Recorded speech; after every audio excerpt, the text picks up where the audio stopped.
Yan guys, nagko-convert tayo ng power window sa ating Ion. Yan, naka-manual kasi siya. Nagbili ako ng power window kit. Yan. Inutay ko, nakabit ko na yung kabila. Yung iba, isang motor, kakabit ko naman ito. Mamaya pakita ko kapag na-set up ko na kung tama ang pagkakakabit. Yan guys, nakabit ko na yung power window. Yan, kabilaan na siya. Kaya lang wala siyang control doon sa unahan, di ko na nilagay at tinahad na ako. Pero pwede dyan magkaroon ng control, kaya lang mabili ka ng panibagong switch. Kaya lang ito na lang, ito man lang kasi ang purpose ko para di nahihirapan sila magtaas baba. Yan, kabilaan yan.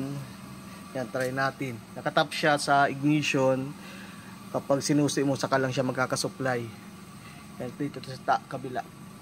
Ayan siya, napaka-smooth. Din dito naman sa kabila. Ayan. Ito may control dun sa kabila. Dun meron din. Dun isa lang para lang sa kanya ito. Kaya dalawa kabilaan. Susunod ko na lang siguro gawan. Yung unahan may control sa lahat ng window. Pero sa kanila lang siguro.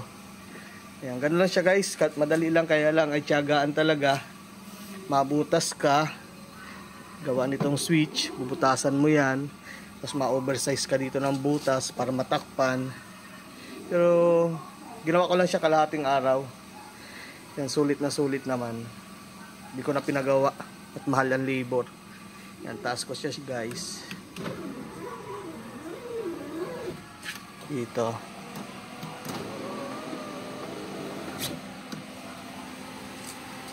Yan, sunod ko siguro kakabit tayo yung nating keyless entry.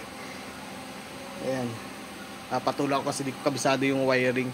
Doon nakakuha agad ako sinan-supply ng ignition, kaya madali lang. Ang mahirap lang kasi guys, pagpadaan ng wire, dinaan ko siya dito sa ilalim ng carpet ng sasakyan. Yan. Dumi. Papalinis pa lang. Yan lang. Yun lang guys, peace yo.